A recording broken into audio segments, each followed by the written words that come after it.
Hello नमस्कार, welcome to code of knowledge. जैसा कि लास्ट वीडियो में मैंने कहा था कि आगे हम एविडेंस एक्ट के बारे में पढ़ेंगे, तो आज का वीडियो उसी से रिलेटेड है।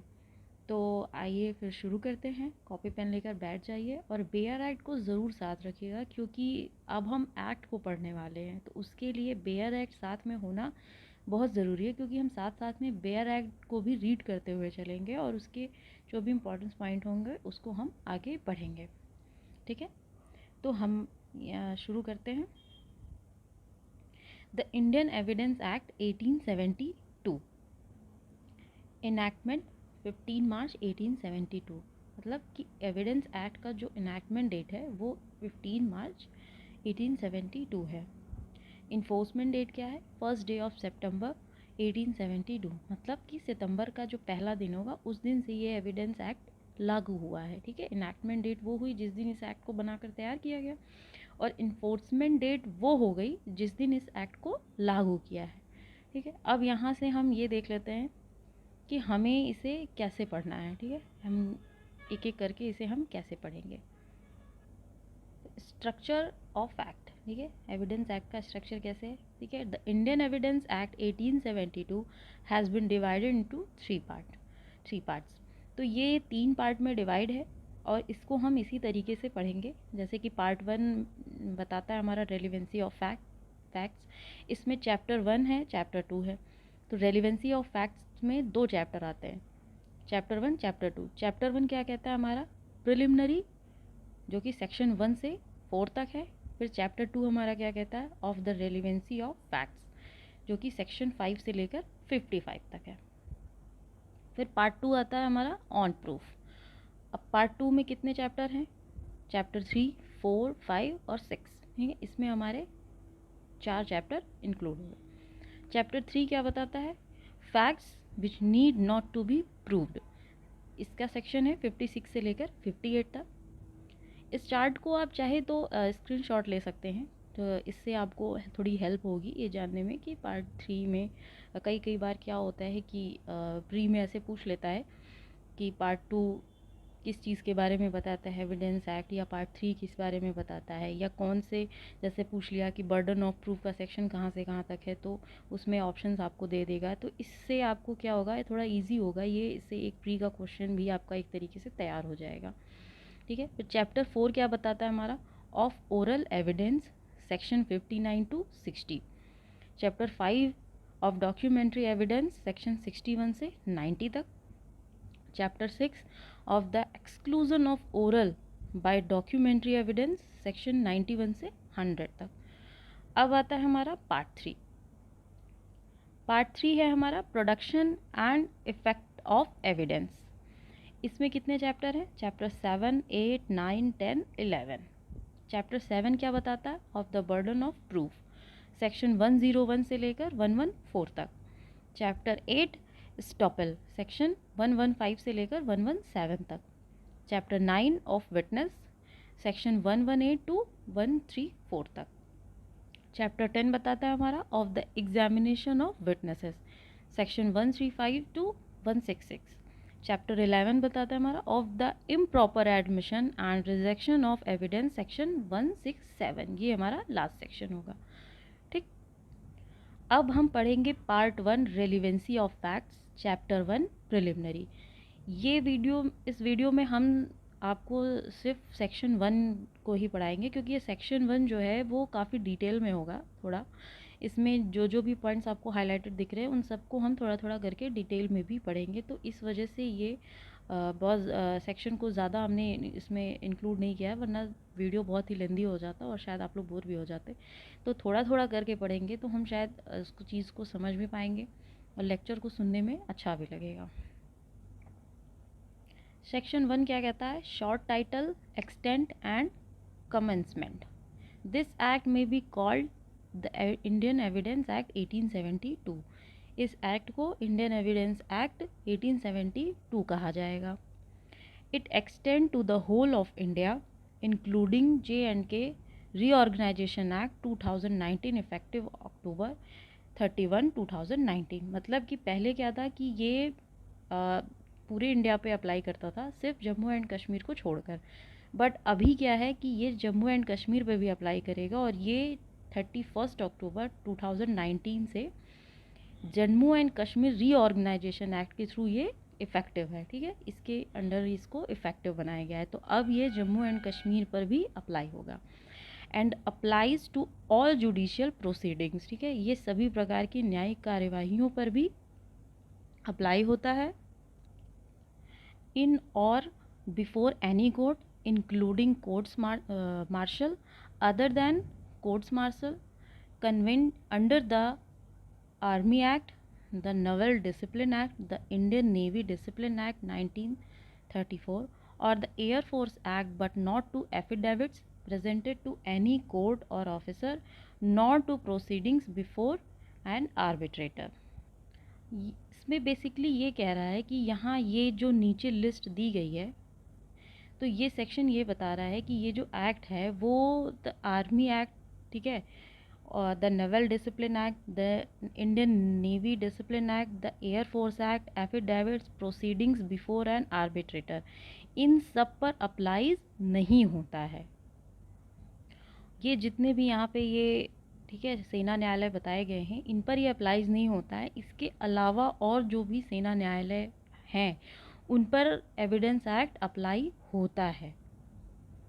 अब यहाँ पर ये जो लिखा है कि applies to all judicial proceedings, तो जुडिशियल प्रोसीडिंग्स क्या है? ठीक है, तो इसको आइए देख लेते हैं कि ये क्या होता है। जुडिशियल प्रोसीडिंग्स का यहाँ पे क्या मतलब लिया गया है।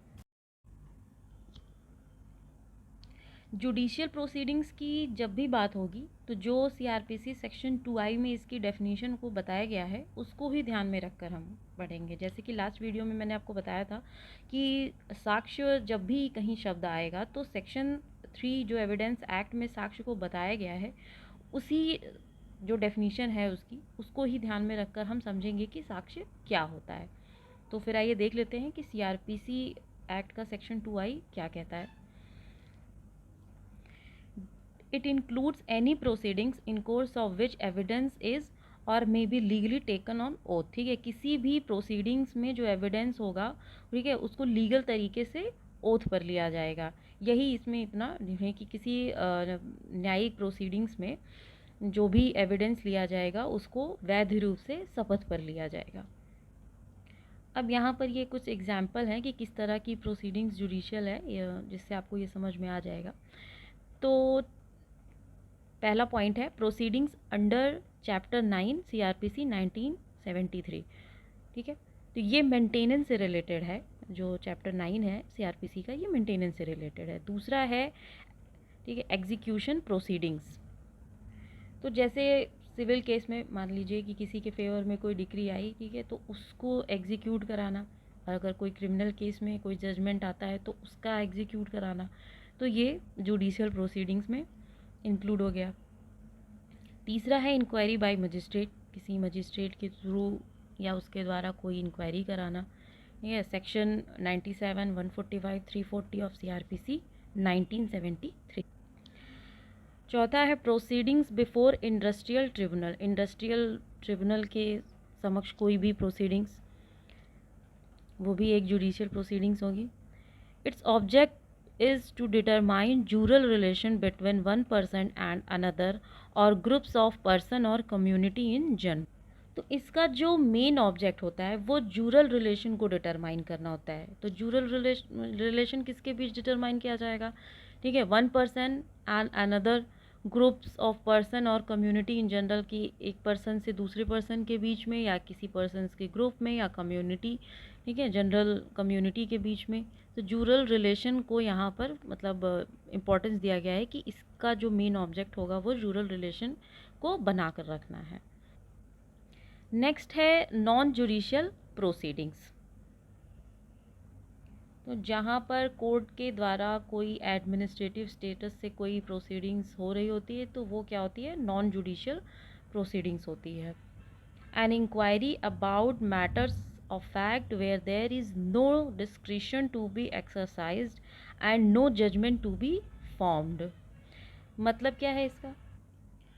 किसी फैक्ट के बारे में की गई कोई इंक्वायरी जहाँ पर कोई विवेक का प्रयोग नहीं किया जाता है, ठीक है, there is no discretion to be exercise, और ना ही कोई जजमेंट दिया जाता है। ठीक है, तो वहाँ पर जो प्रोसीडिंग्स होती है वो क्या होती है, नॉन जुडिशियल होती है। It is like a duty not a judicial but an administrative inquiry, मतलब और इंक्वायरी एक ड्यूटी के फॉर्म में इन अ सर्टन सर्कमस्टांसेस में परफॉर्म किया जाता है। तो वो जुडिशियल प्रोसीडिंग्स नहीं है, वो एडमिनिस्ट्रेटिव इंक्वायरी है, जो कि नॉन जुडिशियल प्रोसीडिंग्स है। अब इसके कुछ एग्जाम्पल हैं, इसमें भी हैं, आप इसको भी देख लेते हैं। फर्स्ट है inquiry by collector under land acquisition act. दूसरा है departmental inquiry by police officer. Third, an order passed by first class magistrate under section 452 sub clause 3 और 454 of CRPC। A contempt proceedings, मतलब जो कोर्ट ऑफ कंटेम्प्ट होता है, contempt of court होता है sorry, कि जो प्रोसीडिंग्स होती हैं वो भी नॉन जुडिशियल प्रोसीडिंग्स ही होती हैं। लेकिन अब जो नॉन जुडिशियल प्रोसीडिंग्स होती हैं तो यहाँ पर एविडेंस एक्ट तो अप्लाई नहीं होता है, लेकिन यहाँ पर जो नेचुरल जस्टिस का प्रिंसिपल होता है वो अप्लाई होता है। और नेचुरल जस्टिस क्या है, ये एक एडमिनिस्ट्रेटिव लॉ का एक प्रिंसिपल है।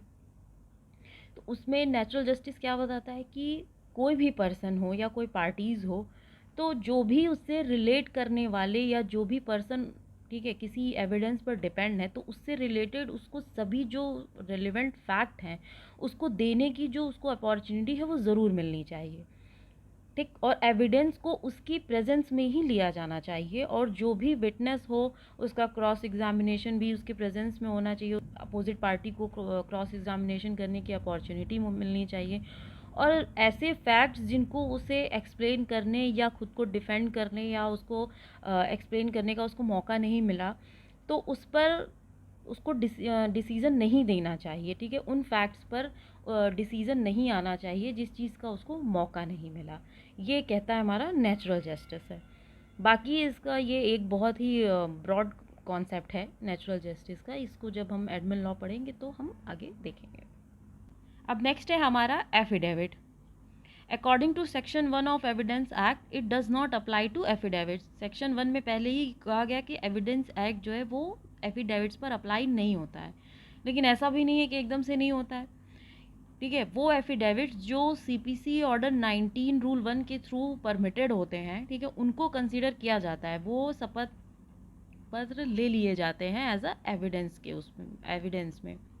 शपथ पत्र लेना ना लेना ये कोर्ट के डिस्क्रिशन पर डिपेंड करता है। जब भी एफिडेविट्स को पेश किया जाता है तो अपोजिट पार्टी को काउंटर एफिडेविट्स फाइल करना होता है, और यहाँ ये भी है कि अगर वो फाइल नहीं करता है तो ये मान लिया जाता है कि एफिडेविट्स पर जो भी बात लिखी हुई है उसे वो पार्टी एक्सेप्ट करता है। अब ये भी जानना ज़रूरी है कि एफिडेविट होता है क्या, ये एक डिक्लेरेशन होता है। ये किस बात का, कि आपने जो बातें लिखी हैं या जो आपने बातें कही हैं वो सच हैं, और इसे आपने अपने होशो हवास में कहा है, बिना किसी के प्रेशर में। तो आप इससे बाद में कोर्ट में मुकर नहीं सकते हैं, क्योंकि ऐसा भी है कि फॉल्स एफिडेविट देने पर पनिशमेंट भी मिलता है। ठीक है, तो जो बातें आप कह रहे हैं और उसको उतनी ही लिमिट में आपको कहना चाहिए और देना चाहिए जितना कि बाद में उसको आप साबित भी कर सकें। वैसे तो बेहतर तरीका यही होता है कि विटनेस को अपना जो भी एविडेंस है, जो भी उसको स्टेटमेंट है, वो कोर्ट रूम में ही जाकर देना चाहिए, और ये तो कोर्ट टोटली ही कोर्ट के डिस्क्रिशन पर डिपेंड करता है कि एफिडेविट को एज एविडेंस लेना है या नहीं लेना है। फिर बात यह आती है कि एफिडेविट्स हमेशा ऐसे पर्सन के सामने अफर्म किया जाता है, ठीक है, ऐसे पर्सन के सामने दिया जाता है जो कि ओथ दिलाने में कैपेबल हो, या फिर वो परमिटेड बाय लॉ हो, लॉ के थ्रू उसको परमिशन हो वो ओथ दिलाने के लिए। अब मैंने बताया कि कोर्ट के डिस्क्रिशन पर डिपेंड होता है एफिडेविट्स, तो कोई प्रोसीडिंग्स अगर चल रही है और कोर्ट को ये लगता है कि कोई रीज़नेबल रीज़न है, तो वो ये ऑर्डर दे सकता है कि किसी स्पेशल फैक्ट को एफिडेविट्स के थ्रू प्रूव किया जाए, या फिर जो विटनेस ने एफिडेविट दिया है उसे हियरिंग के टाइम पे कोर्ट में पढ़ा जाए। लेकिन जो कोर्ट हियरिंग के टाइम पे जो एफिडेविट को पढ़ा जाएगा वहाँ पर कोर्ट का कुछ अपना कंडीशन होगा जो उस पर अप्लाई करेगा, जैसा भी कोर्ट ठीक समझे वहाँ पे वो कुछ कंडीशंस के साथ में उस एफिडेविट को मंगाकर कोर्ट में पढ़ा सकता है। ठीक है, अब इसको इस तरीके से समझें कि अगर कोई पर्सन है, ठीक है, और वो अलाइव है, तो जुडिशियल प्रोसीडिंग्स में विटनेस को कोर्ट रूम में आकर अपना एविडेंस देना चाहिए। ठीक, जब तक कोर्ट उसे परमिट नहीं करता तब तक उसका evidence as a affidavit permissible नहीं होगा। मैंने कहा ना कि ये कोर्ट के डिस्क्रिशन पावर पर डिपेंड करता है कि वो चाहे तो एडमिसिबल करे चाहे तो ना करे। और अगर अपोजिट पार्टी कोर्ट में ये रिक्वेस्ट कर दे कि विटनेस को क्रॉस एग्जामिनेशन के लिए वो कोर्ट में बुलाना चाहता है, तो यहाँ पर कोर्ट उसे ऑर्डर भी दे सकता है, भले ही उसने शपथ पत्र दे दिया हो।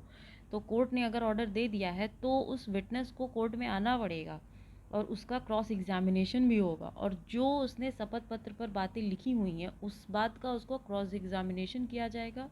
ठीक है, अगर वो उससे मुकरता है तो फिर उसको पनिश किया जाएगा। फिर कुछ चीज़ें ऐसी हैं जहाँ पर शपथ पत्र को या एफिडेविट्स को देना रिक्वायर्ड होता है, ज़रूरी होता है देना। जैसे कि कोई सिविल सूट है उसको ट्रांसफ़र कराना है, उसको ट्रांसफ़र कराने के लिए जो एप्लीकेशन दिया जाता है, या फिर स्टे ऑफ एग्जीक्यूशन है, या फिर लिमिटेशन एक्ट में जो सेक्शन 5 है वहाँ पर जो टाइम को एक्सटेंड करने के लिए एप्लीकेशन दिया जाता है। ठीक है, स्टेटमेंट की प्रूफ के लिए। ठीक है, तो ये किसी कथन के प्रमाण में अगर, ठीक है, एक एफिडेविट रिक्वायर्ड होता ही होता है। अब यहाँ पर इसमें एक केस है, आप देख सकते हैं, सुधा देवी वर्सेस एमपी नारायणन। इस केस में सुप्रीम कोर्ट ने क्या कहा कि SC held that statement in affidavit can not constitute as affidavit within section 3 because in affidavits there can be statements based on hearsay information। कि एफिडेविट जो होता है वो सेक्शन 3 में एज ए एविडेंस एडमिसिबल नहीं होता है, क्योंकि ये एक तरीके का हेयरसे इन्फॉर्मेशन भी हो सकता है कि इस हेयरसे इन्फॉर्मेशन के पर वो स्टेटमेंट बेस्ड हो। ठीक है, ये तभी एडमिसिबल होगा जब कोर्ट CPC ऑर्डर 19 रूल 1-2 के थ्रू उसको ऑर्डर देता है, तभी ये यहाँ पर एडमिसिबल होगा। यहाँ लिखा हुआ है ना कि but affidavits can be taken as evidence when court passes an order under 19 CPC। ये कि वही है कि ऑर्डर 19 रूल 1-2 के थ्रू जब कोर्ट जो है परमिशन देगा या ऑर्डर देता है तब वो affidavits as a evidence admissible हो सकता है। अब लास्ट है आर्बिट्रेटर। आर्बिट्रेटर यहाँ सेक्शन 1 में पहले ही लिखा हुआ है कि जो एविडेंस एक्ट है वो आर्बिट्रेटर पे भी अप्लाई नहीं होता है। अब आर्बिट्रेटर पर क्यों नहीं अप्लाई होता है? क्योंकि आर्बिट्रेटर की जो प्रोसीडिंग्स होती हैं वो बहुत ही शॉर्ट होती हैं। यहाँ पर लिखा है ना कि arbitration is a mechanism of alternative dispute resolution and this process must not be strictly in conformity to the rules of evidence। मतलब कि आर्बिट्रेशन जो है वो एक मैकेनिज्म है अल्टरनेटिव डिस्प्यूट रिसोल्यूशन का। ठीक है, अल्टरनेटिव डिस्प्यूट रिसोल्यूशन क्या होता है? ADR। ये होता है, ठीक है, कि मतलब कोर्ट के बाहर सेटलमेंट करना। ठीक है, तो इसमें जो प्रोसेस होता है वो यहाँ पर एविडेंस का जो स्ट्रिक्टली रूल होता है वो फॉलो नहीं होता है। कई बार ऐसा होता है कि कोर्ट जो है सिविल प्रोसेस में, सिविल सूट्स में आपसे मतलब ये पूछता है कि आपका जो केस है उसे हम ADR में भेज दें या नहीं भेज दें, क्योंकि यहाँ पर क्या होता है कि जनरली ये होता है कि जो भी केसेस हैं वो जल्दी शॉर्ट में निपट जाए, इतनी लंबी उनको जो है स्ट्रिक्ट रूल्स एविडेंस के ना फॉलो करने पड़े, वरना ये बहुत लंबा खिंच जाता है। और आर्बिट्रेटर का जो मेन ऑब्जेक्ट होता है वो यही होता है कि जो भी प्रोसीडिंग्स हैं वो शॉर्ट में हो और जल्दी ही निपट जाएं, ताकि जो रेगुलर सूट्स का जो लंबी चौड़ी उसकी जो प्रोसीडिंग्स होती हैं उसको ना फॉलो करना पड़े। और ये कोई रेगुलर कोर्ट नहीं होता है और ना ही हम इसे कोई ट्रिब्यूनल कह सकते हैं, लेकिन फिर भी ये मैटर्स को सॉल्व करते हैं। लेकिन अब इसका ये मतलब नहीं है कि आर्बिट्रेशन में एविडेंस के रूल फॉलो नहीं होते हैं तो वहाँ पर जो आर्बिट्रेटर होगा वो अपनी मनमानी कर लेगा।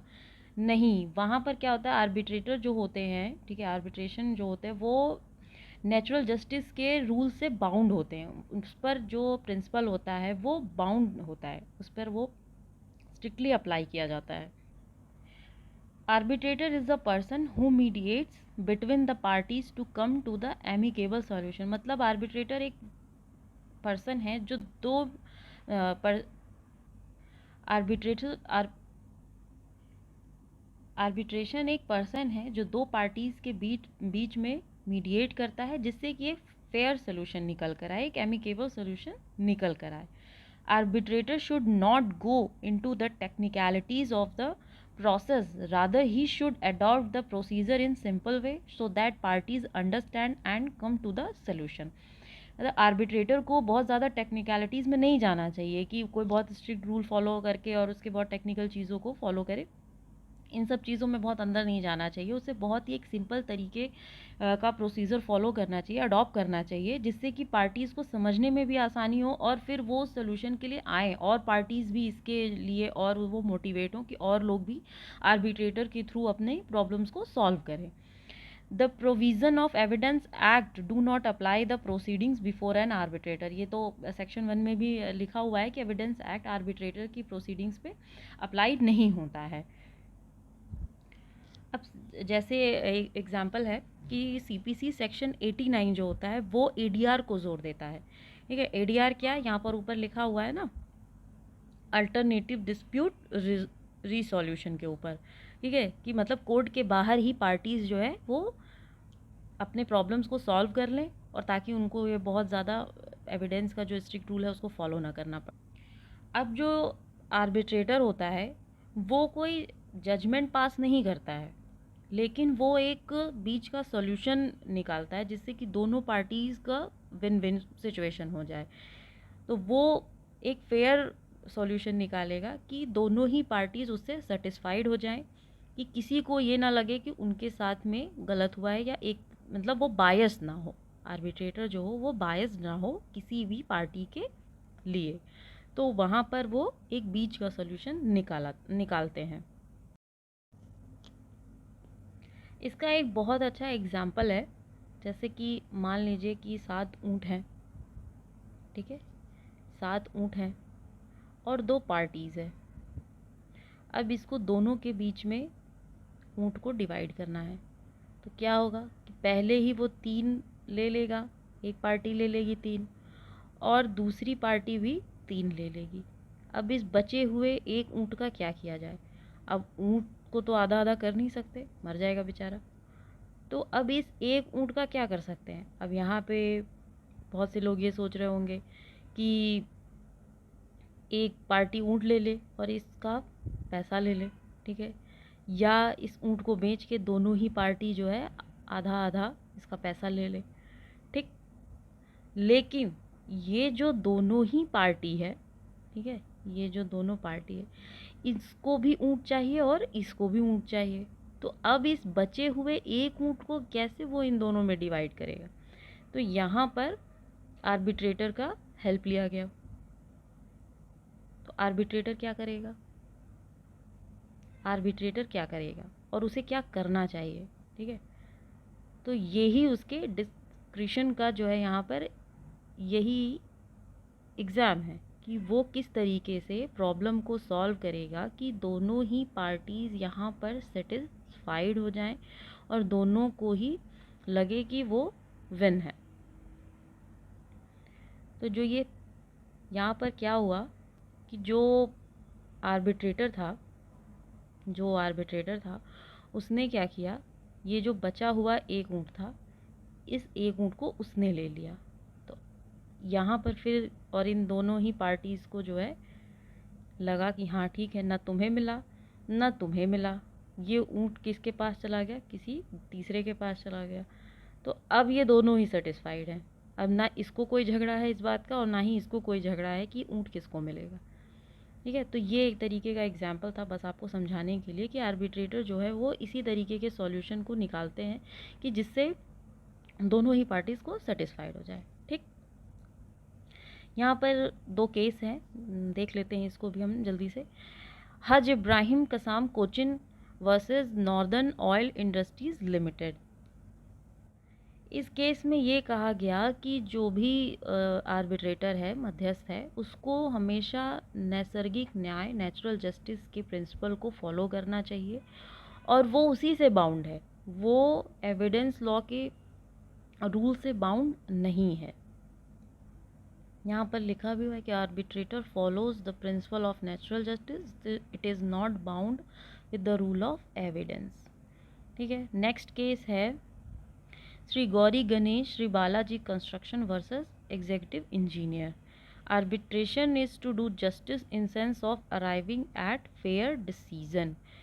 ठीक, आर्बिट्रेशन जो होता है वो जस्टिस करता है किस चीज़ का, सिर्फ फेयर डिसीजन को लाने के लिए। ठीक है, वो कोई, मैंने बताया ना कि सही गलत के बारे में नहीं बताता, ना कोई जजमेंट देता है, वो बीच का कोई रास्ता निकालता है जिससे कि एक फेयर डिसीजन हो सके दोनों पार्टीज़ के बीच में।